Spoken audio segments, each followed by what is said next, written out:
Bonjour tout le monde, salam alaikum. On va faire un petit voyage. Ah ben on y va. Allez-y.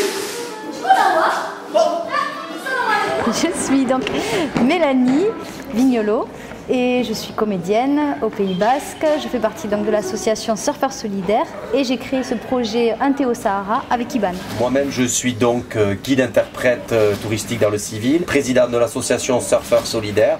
Depuis 12 ans donc on monte des projets d'insertion au Maroc autour du surf et on a eu envie de monter projets sur le Pays Basque, sur la France en fait, qui permettent de présenter aux enfants, on va dire occidentaux, aux enfants français en particulier, la réalité des jeunes marocains, enfin du milieu rural traditionnel on va dire. Alors on fait rentrer les enfants et en fait dès qu'ils rentrent dans la salle c'est un peu comme une plongée dans un autre univers. Donc là en l'occurrence on met en place un peu un univers oriental, il y a de la musique, il y a des tissus, des mélafas du sud de toutes les couleurs.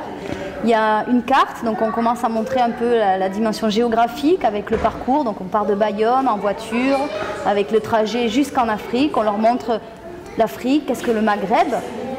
On fait les présentations.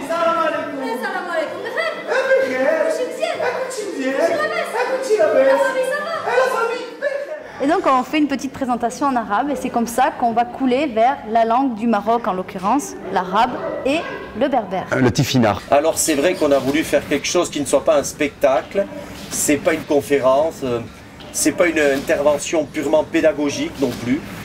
C'est tout simplement quelque chose à la croisée de toutes ces disciplines-là, c'est quelque chose de nouveau. Un pays différent, deux langues différentes et des habits différents. Par exemple, ceci, c'est quoi ça? Une djellaba. Une djellaba, celui-là, une djellaba. Après donc la présentation géographique, en fait on les invite à rentrer dans la maison et là va commencer le rituel de la maison et donc toutes les coutumes et les rituels de la vie du quotidien des enfants et des familles au Maroc. Ils se déchaussent, ils se lavent les mains avec un tasse traditionnel et puis on va sortir les épices, le service à thé, on va sortir le tagine et le repas peut commencer. Au Pays Basque, est-ce qu'on a une épice qui pollue? Le piment. Le piment de quoi? Le piment de squelette? Ah oui, le piment des squelettes. Et ces petites thématiques vont nous permettre sur des choses très concrètes, du réel, de marquer les différences comme ça et d'aborder des thématiques qu'aujourd'hui on aborde sous le vocable de développement durable, mais qui sont tout simplement la rareté de l'eau, comment les objets du quotidien sont fabriqués dans ces pays-là plutôt avec ceux qui environnent les gens, du monde minéral, végétal, etc. Bref, l'absence de plastique. Super bien. C'est magique pour se raser, pour se déodoriser. Vous savez ce que c'est? Ça, c'est une branche de palmier. De palmier ou de dattier, où il y a les dattes. Il a ramassé une vieille branche de palmier dattier qui était par terre. Et puis, il va le sculpter. Et voilà comment on fait un petit peu d'art avec ce qu'on a sous la main. Il n'y a quasiment pas de plastique. Ça veut dire qu'on peut faire toutes les choses de la vie avec ce qu'on a autour de soi. C'est aussi un parcours sensoriel parce que donc tout ça, on les amène à découvrir cet univers en touchant, en goûtant, en sentant. Donc il y a vraiment quelque chose où on imprègne voilà, les enfants. Mélanie fouette le nez des enfants avec de la coriandre fraîche, de la menthe, ils plongent les doigts dans du hana, du rassoul.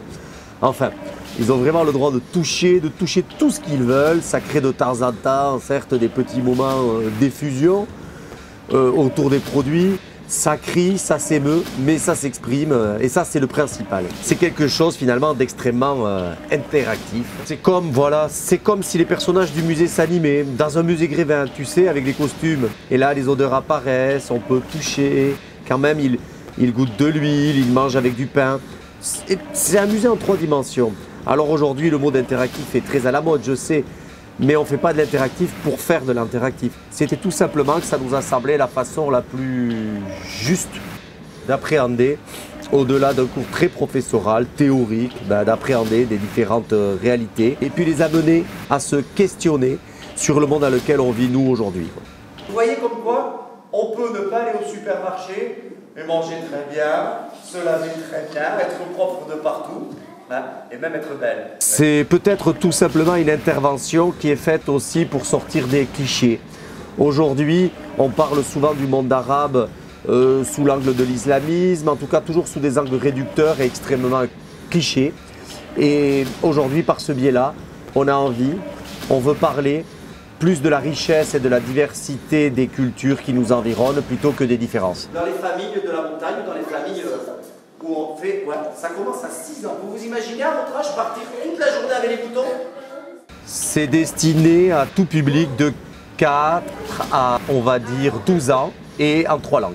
Il y a pour nous quelque chose d'essentiel dans ce spectacle, c'est que pendant toute la journée, les enfants participent de nos interventions et à la fin de la journée, un musicien d'origine marocaine vient expliquer un petit peu les instruments, la musique, il chante mix français, basque, arabe et ensuite les enfants font visiter l'exposition aux parents. Il y a une inversion des rôles, c'est-à-dire que l'apprenant devient l'enseignant et c'est quelque chose qui nous tient énormément à cœur.